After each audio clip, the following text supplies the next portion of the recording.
Inondations, incendies, dégâts des eaux, un sinistre peut avoir des conséquences catastrophiques pour une entreprise.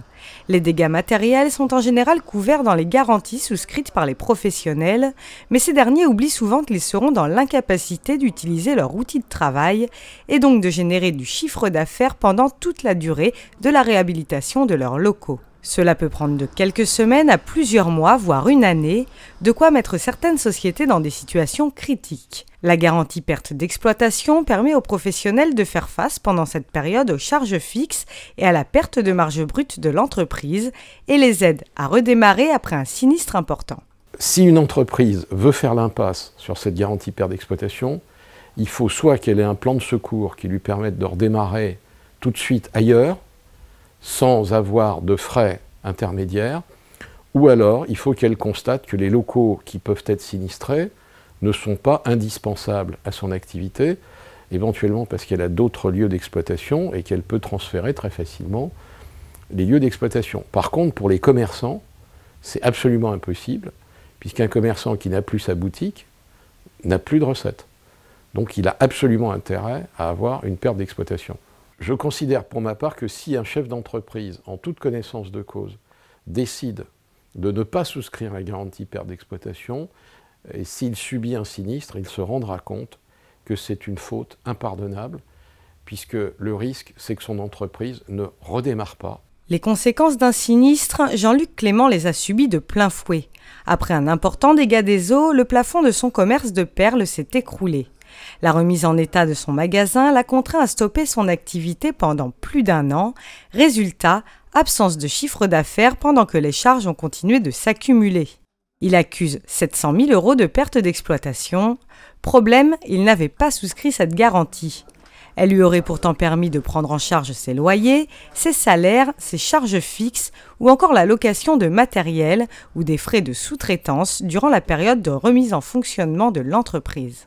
Sans cette garantie, 3 entreprises sur 5 touchées par un incendie ne survivent pas plus de 3 ans. On était dans des conditions difficiles, avec des odeurs, des bâches, des poussières. Donc dans un magasin qui est lié à la mode, en général, les gens qui rentrent, c'est des gens qui font attention à leur tenue, donc ils ne viennent pas là pour se salir.